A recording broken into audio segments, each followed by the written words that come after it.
안녕하십니까. 더비용 회원 여러분, 국가공인 직업상담사 2급 1차 대비 직업심리학 시간입니다.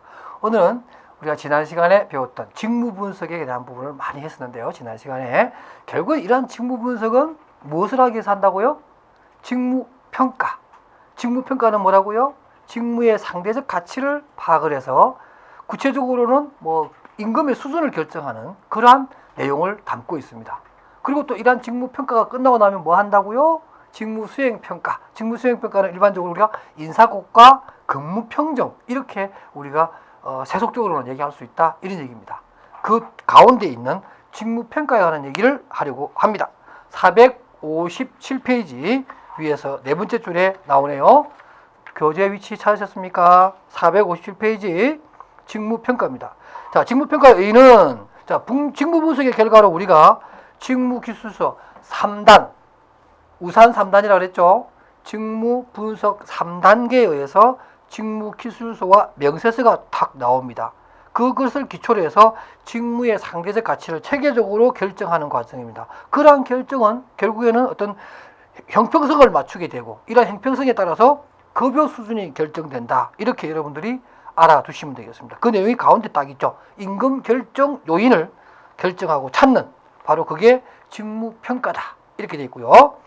직무평가의 요소에 대해서는 스미스라는 분이 네 가지로 얘기했습니다. 정신적 요건과 숙련적 요건, 그 다음 책임, 자급적 요건 이렇게 얘기를 했어요.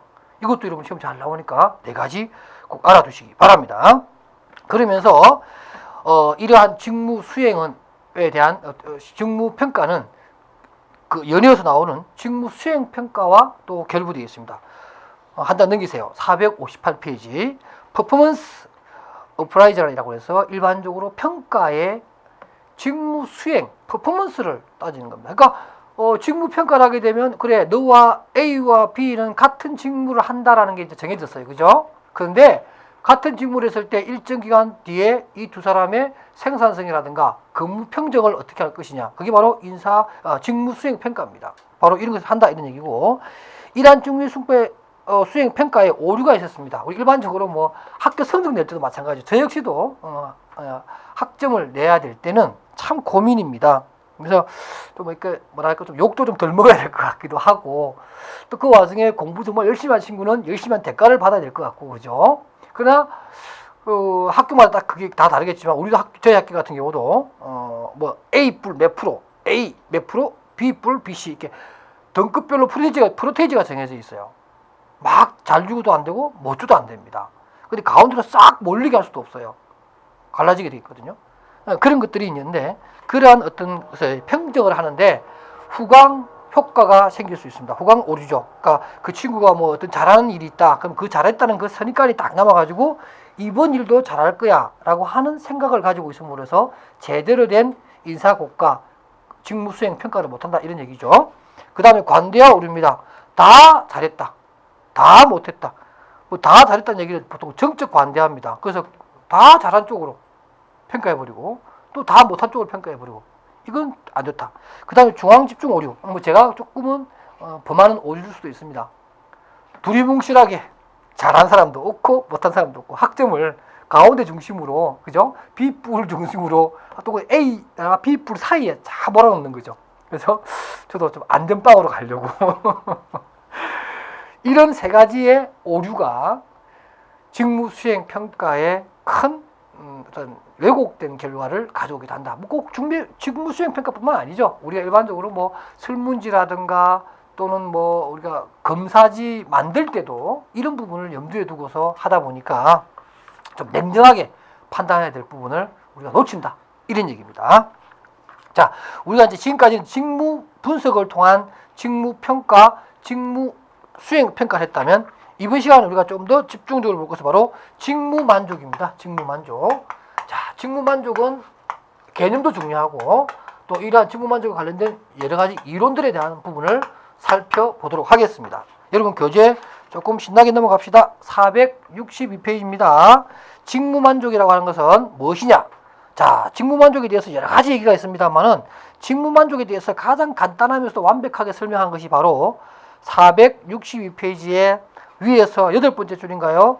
럭크라고 하는 사람이 76년도에 말한 내용입니다. 뭐라고 되어 있나요? 직무 만족이란 개인이 자신의 직무에 대하여 자기 자신의 직무를 평가하거나 직무를 통해서 얻어지는 경험을 평가함으로써 얻게 되는 유쾌하고 긍정적인 정서 상태, 정서적인 말 그대로 필링이죠. 필링, 느낌이 중요하다. 그 일을 함에 있어서 내가 이런 거죠. 난 내가 지금 하는 일이 비록 월급은 적지만 마음에 안 들지만 그래도 내가 하는 일이 너무너무 재밌고 나의 경험 개발을 해주는 것이고 나의 밝은 미래를 또는 나의 자아실현을 도와주는 그런 일이다. 이렇게 판단되면 비록 그 근무 조건이라든가 이런 것들이 마음에 안 들어도 그 사람은 굉장히 직무에 대해서 만족감을 느낀다라고 하는 내용입니다. 로크가 그런 얘기를 했어요. 직무 분석에 대한 개념 이 딱 두 줄이면 됩니다. 더 잡다할 필요는 게 없어요. 그것만 딱 기억합시다. 그래서 직무 만족은 그 밑에 이제 박스 안에도 그런 게 나와 있는데 결국엔 그거예요. 결국에는 어떤 그 사람의 어떤 정서적인 만족도를 직무 만족이라고 한다. 이런 얘기라고 할 수 있겠고요. 그 밑에 나오는 것들은 이제 일반적으로 근무 의욕 요인을 또 뭘로 보는가 하는 내용인데 참고만 보시고요. 그럼 이런 직무 만족에 측정하는 방법이 있습니다. 일반적으로 평정 척도법이라고 하는 것도 있고 결정 사건 기법도 있고 또 면접법도 있고 행동 견화서 측정법이 있는데 여러분들 하나만 알아두시기 바랍니다. 그 평정 척도법에는 여러분들 보세요.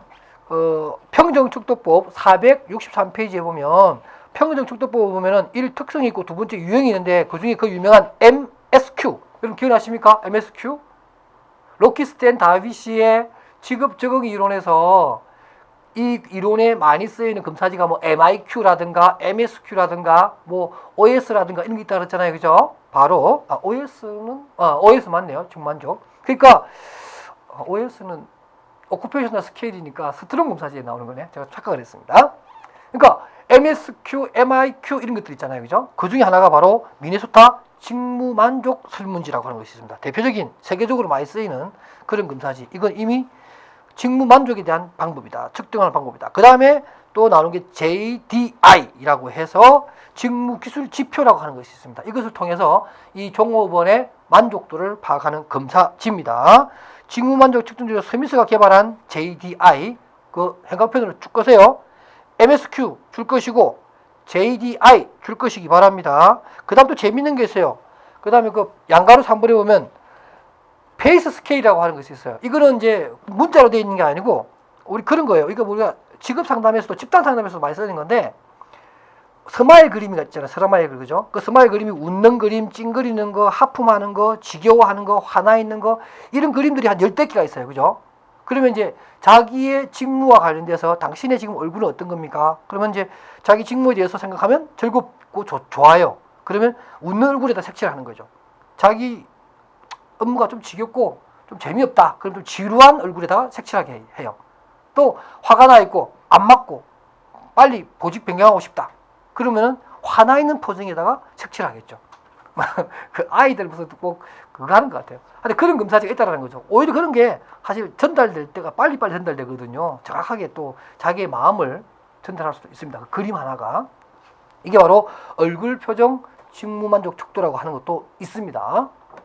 이 세 가지가 평균적 척도법으로서 직무 만족을 측정하는 재미있는 내용이고요. 결정 사건 기법 우리가 직무 만족할 때 했던 내용하고 별 차이가 없습니다. 그 다음에 면접법 별 차이가 없어요. 다만 여기서 464페이지에서 면접법이 두 가지가 크게 나눈다.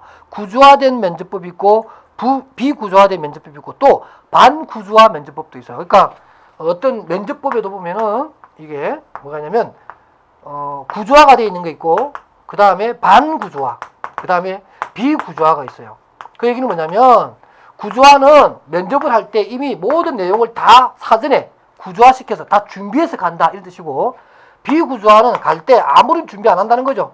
그 현장에 가서 즉흥적으로 질문하고 즉흥적으로 면접을 해서 받아오는 것이고 반구조화는 주요한 내용에 대해서 반드시 물어봐야 될 것들은 미리 구조화시켜서 가고 나머지 부분은 반구조화 상태에서 거기 가서 애드립 형식으로 질문을 하고 면접 인터뷰를 한다 이런 뜻입니다.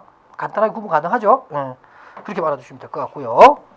그 다음에 뭐 면접법의 장단점은 우리가 직무 분석할 때도 최초 분석법에서도 이미 다 다뤘던 문제니까 넘어가도록 하겠습니다. 그 다음에 행동경영서측지법이라고 하는 것도 있긴 있는데 아직까지 뭐 1차 시험하고 그래서 좀 봅니다. 그러나 참고로 여러분 좀 보셨으면 좋겠어요. 나온다라는 거죠. 뭐 다른 게 워낙 많이 출제가 되면 좀 식상하잖아요. 그죠? 그래서 좀 새로운 문제를 좀 내야겠다라고 판단될 수가 있습니다. 그래서 제가 이렇게 넣어놓은 거예요. 근데 사실 이렇게 넣어놓은 것이 어느 텀엔가 출제가 되기 시작합니다. 그러니까 그런 걸 생각해서 여러분들이 그냥 넘어가지 마시고 한 번 정도는 읽어보시는 게 좋겠다 이런 얘기예요. 저는 늘 나오고 중요하다고 늘 강조되는 것만 좀 강조합니다. 왜? 우리 직업사가사 1차 시험은 몇 점만 넘으면 돼요? 60점. 무슨 검사죠 이게? 그쵸? 규준 참조 검사잖아요. 중급 참조 검사잖아요. 절대평가. 우리 60점만 맞으면 되는 거니까 이런 것들은 가볍게 한번 읽어주는 것으로 넘어가겠습니다. 안 하면 안 해요. 안 하면 안 됩니다. 그래도. 그렇죠. 자, 작업 동기 이론입니다. 이것도 재밌는 거예요. 이 작업 동기 이론은 말입니다. 직무 만족은 조금 전에 우리가 정서적인 부분이 강조가 된다. 필링이다. 이렇게 얘기했는데 이 작업 동기는 말이죠. 개념이 정서적이가 아니고 인지적입니다. 인지적. 인지적 상태입니다. 그래서 모티베이션이라고 하는 게 단순한 동기라기 어떤 만족, 정서적인 만족이라기보다는 좀 더 어떤 그 인지적인 내가 어떤 뭐 작업에 몰입을 하는 그러한 내용에 대해서 어떤 느낌이 아니라 무슨 혜택이 있는 거예요. 혜택이 월급이 좀 많다든가 아니면 복지가 달라진다든가 성과급의 종류가 다르다든가 이런 어떤 것이 있음으로 해서 그래 나에 대한 평가를 좀 달래주는구나 좀 더 열심히 일해야지 이런 것들이에요. 기분이 좋아지긴 하겠지만 그 전에 좀 인지적인 내용이 들어가 있다는 거죠. 무엇 때문에 좋아지느냐? 여러분 나에 대한 평판이 좋아졌다? 또는 나에 대한 월급이 올라갔다? 성과급이 올라갔다? 내 직위가 올라갔다? 성급 점수가 올라갔다?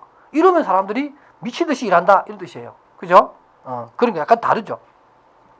이 작업 동기 이론은 크게 과정 이론과 이론에서는 과정 이론과 내용 이론이 있습니다. 이 구분해서 잘 나오는데 사실 하나하나 알기보다는 학자와 이론의 이름 이 정도만 여러분 알고 계셔도 크게 어려움이 없습니다. 그래서 먼저 467페이지의 내용 이론부터 한번 보도록 하겠습니다.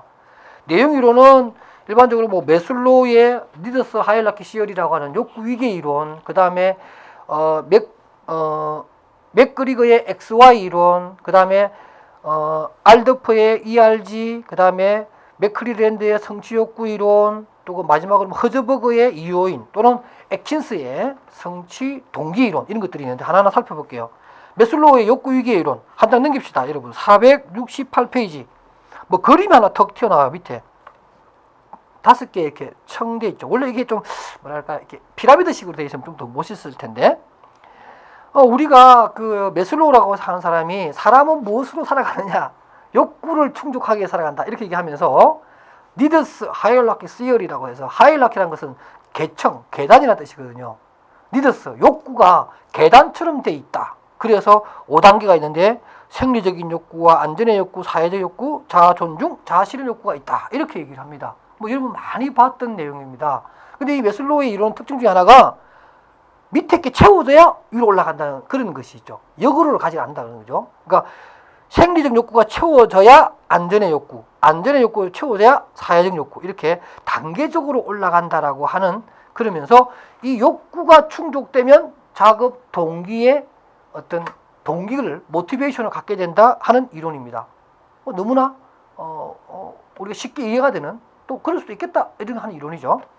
그 다음에 469페이지에 알더프의 ERG 이론입니다. ERG 이론은 존재, 관계, 성장이라고 하는 영어의 이니셜을 딴 겁니다. 이 이론은 매슬로우의 이론을 어느 정도 많이 차용을 했어요. 그러면서 인간의 핵심적인 욕구를 3가지로 얘기합니다.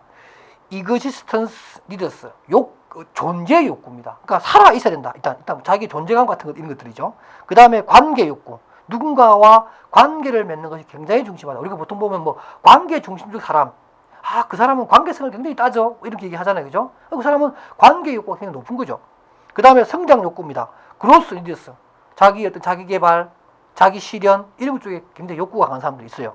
그래서 이 3가지 욕구가 충족되면 그 사람은 자급 동기가 생겨서 열심히 일한다. 누가 얘기했다고요? 알드프가 얘기했다. 이런 얘기입니다.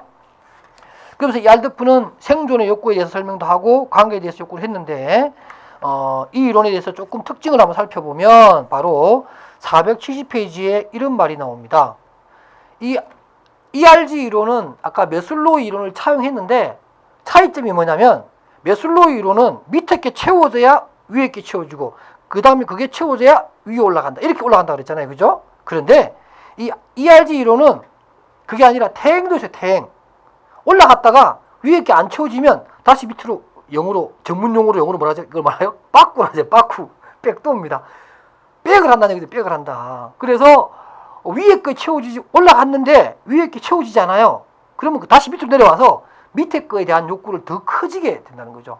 퇴행적인 부분입니다. 그러니까 만족해서 진행도 하지만 좌절을 해서 퇴행도 한다라고 하는 개념이 메슬로우 이론과 좀 다릅니다. 그러니까 욕구 이론이긴 하지만 퇴행도 된다. 좌절의 개념도 있다. 이거 누구 이론이냐? 그러면 ERG 이론이라고 여러분들이 딱 얘기하시면 됩니다.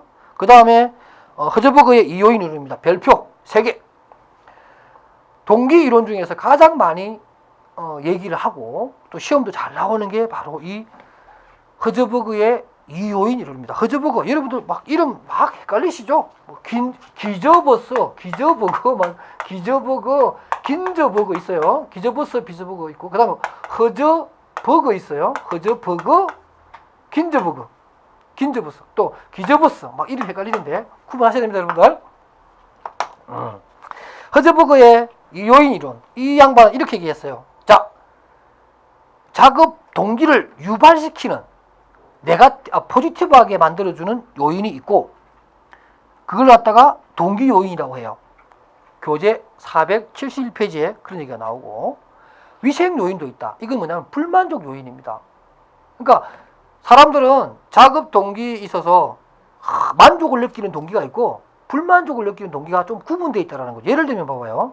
그 사람이 미친듯이 일한다. 정말 회사 열심히 나오고 아주 그야말로 옆에서 봐도 막 뜨거운 기운을 느낄 만큼 일을 열심히 한다. 이 사람은 어떤 자기 직무상의 성취감, 그 다음에 자기가 한 일에 대한 인정을 받아왔다라는 거, 그리고 그 직무에 대한 책임성, 또 그 직무를 통해서 자기 개발이나 자기 성장할 수 있는 기회를 갖고 있다는 등 자아 실현의 욕구가 막 충만한 그런 거라면 이 사람 굉장히 열심히 한다는 거죠. 자기 생산 능력을 최대한 증대시킵니다.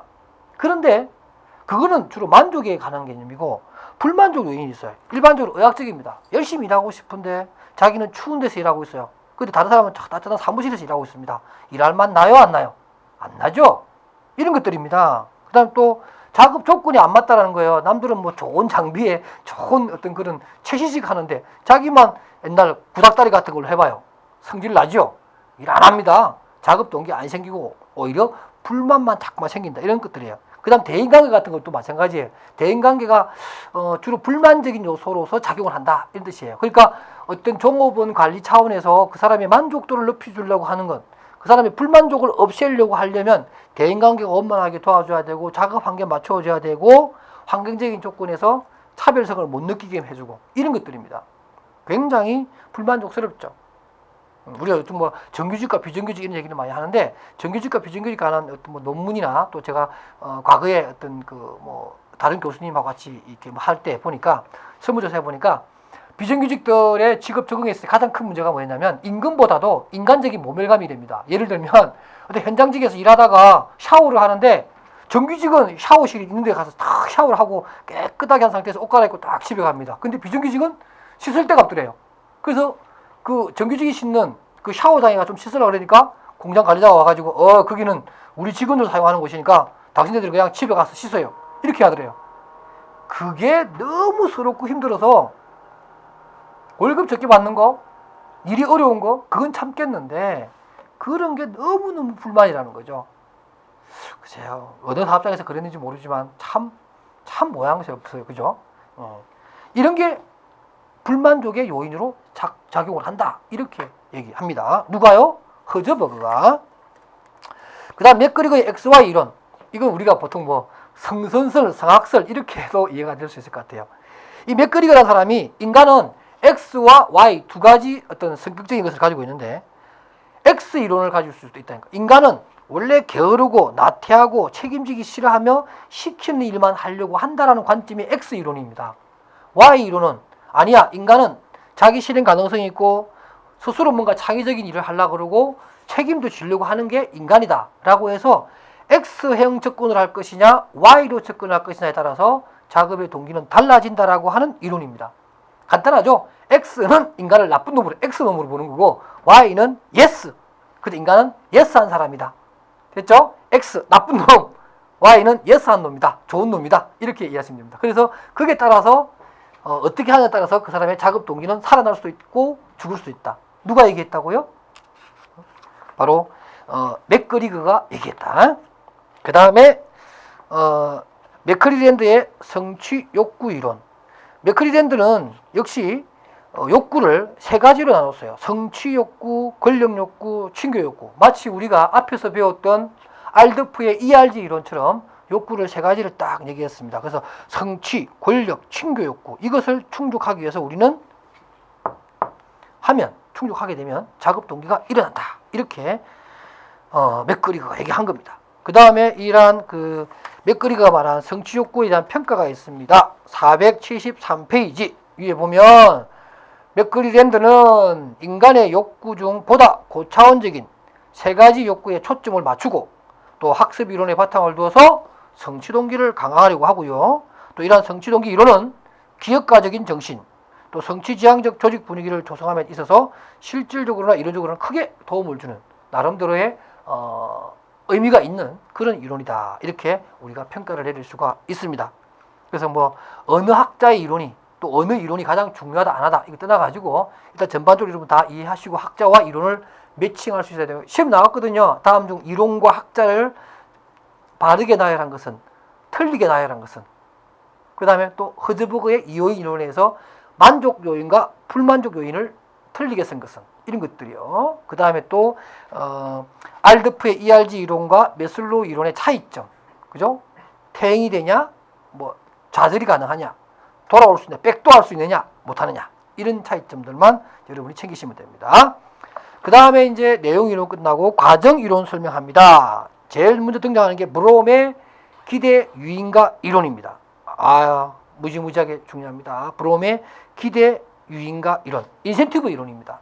어떤 사람이 작업 동기를 생길 때는 뭔가 기대감이 있어야 되는 거죠. 인센티브가 있어야 한다 이런 얘기입니다. 한 장 넘겨볼까요? 이 기대 이론은 5가지 요소가 있어요. 즉시 업무 성과와 관련된 것들입니다. 그래서 업무 성과에 따라서 급여라든가 진급이라든가 이런 것들이 다 휴가가 주어진다든가 이러면 미친 듯이 일한다. 내용이 중요하다. 내용이 중요하다. 어떤 대가를 주느냐. 내가 기대하고 있어요. 이거 끝나고 나면 휴가 주겠지. 이거 끝나면 진급되겠지. 그래서 딱 진급이 돼야 돼요. 안 그러면 엄청나게 실망한다는 거죠. 그 다음에 유인가.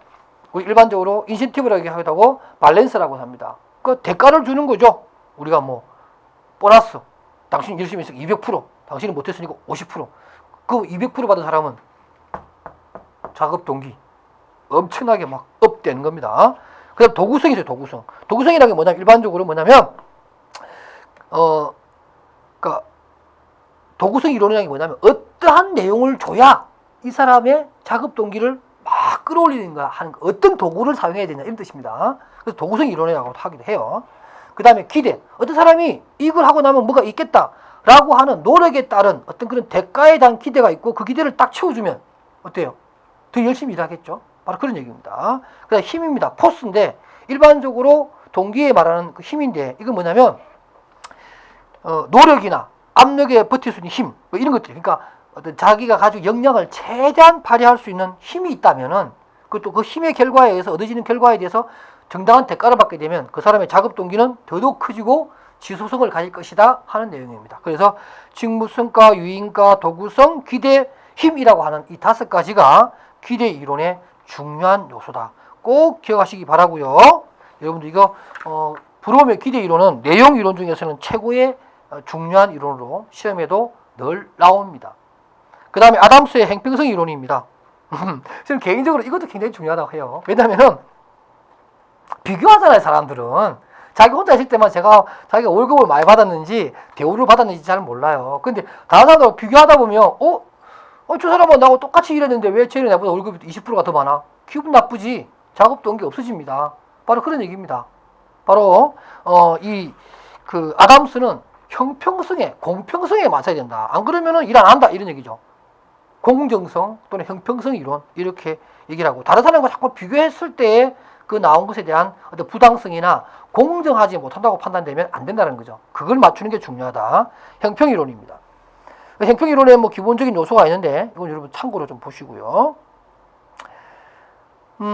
그 다음에 이제 477페이지에 대시의 내재적, 외재적 동기 이론입니다. 이게 뭐냐면 아까 우리가 그런 거 있었잖아요. 뭐 그 XY 이론 이런 것처럼 사람은 말이죠. 두 가지 양면이 있다라는 거죠.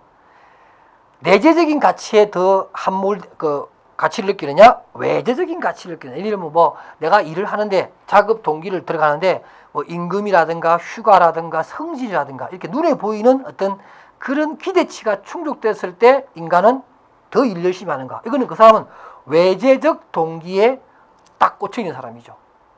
또 어떤 사람은 나는 임금보다도 성진보다도 내가 하는 일에 대한 가치를 알고 있는 사람이야. 그러니까 나는 내재적인 요소가 더 중요해. 그래서 어떤 누군가로부터 인정을 받는다든가 또는 자기가 하고 싶은 일을 한다는 것. 그죠? 이런 게 굉장히 행복한 거죠. 우리가 가장 행복한 사람은 물론 뭐 돈 많은 것도 행복한 조건 중에 하나이긴 합니다만은 정말 자기가 하고 싶은 일, 자기 전공과 일치하는 일, 또 앞으로 계속 하고 싶은 일, 또 그걸 통해서 자기 실현의 기회를 갖게 되는 일, 그걸 통해서 자기의 경력 개발이 이루어지는 일, 뭐 이런 것들이 현재 자기가 하는 일이라면 그 사람은 월급, 기타 눈에 보이는 조건을 떠나서 정말 일하고 싶을 거예요. 그죠? 이거는 그 사람이 내재적 조건이 충만된 사람입니다. 여러분들 중에 직업 상담사가 그런 쪽에 충족이 되는 거라면 여러분들은 정말 행복한 직업 상담사가 될 겁니다. 뭐 저 역시도 그런 사람이 되고 싶은데 뭐 그래서니까 제가 한 20년 동안 지금 하고 있죠. 그죠? 저도 약간은 그런 느낌을 받습니다. 그러니까 내재적 동기냐 외재적 동기냐에 따라서 그 사람마다 작업 동기가 업되는 것은 서로가 다르다. 누가 얘기했다고요? 대시. 마지막입니다. 로크의 목표 설정 이론. 이것저것 안 따진다는 거죠. 목표가 있는 것과 목표가 없을 때마다 양쪽의 작업 동기가 달라진다는 거죠. 로크라고 하는 사람은 굉장히 어떤 그런 실용주의자입니다.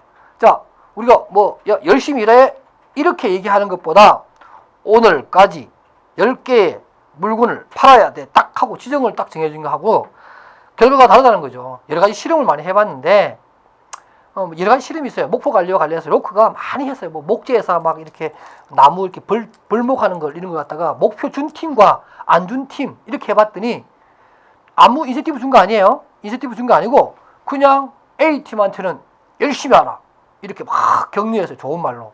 그리고는 B팀한테는 A팀은 막 회식도 해줘. 회식도 열심히 합시다. 그리고 막 건배도 시키고 이랬어요. 근데 B팀은 아무것도 안 하고 그냥 아무 말 없이 야 인당 10그루씩 나무 캐가지고 와. 5명이니까 내일 오후 5시까지 50그루의 나무를 다 불목해가지고 오시오. 이렇게 딱 정해주고 왔어요. 그랬더니 B팀은 개인당 10그루니까 자기 것 하려고 목표 달성하려고 구체적으로 행동한다는 얘기죠. 근데 A팀은 열심히 하자 그래 놔놓고 목표가 개인적인 게 없으니까 그죠? 그냥 뭐 누군가는 하겠지 뭐 이렇게 서로가 믿어버리는 경우가 생겨서 오히려 작업 동기가 떨어지는 이런 아주 희한한 결과를 보였다는 거죠. 그래서 로크는 목표를 설정해 주는 게 중요하다 이렇게 얘기한 내용입니다. 재밌네요. 그죠? 강의해 보니까 이런 내용들. 이렇게 해서 이제 우리가 작업 동기라고 하는 것도 직무 만족과 더불어서 매우 중요하고 시험에 잘 나온다 이 얘기를 했네요. 그죠? 자, 오늘도 여기까지 제가 강의를 준비한 것 다 쏟아냈습니다. 여러분 공부하시느라고 고생하셨고요. 여러분의 학습 동기를 좀 더 많이 찾을 수 있도록 제가 다음 시간에 준비하겠습니다. 여러분들 고생하셨습니다.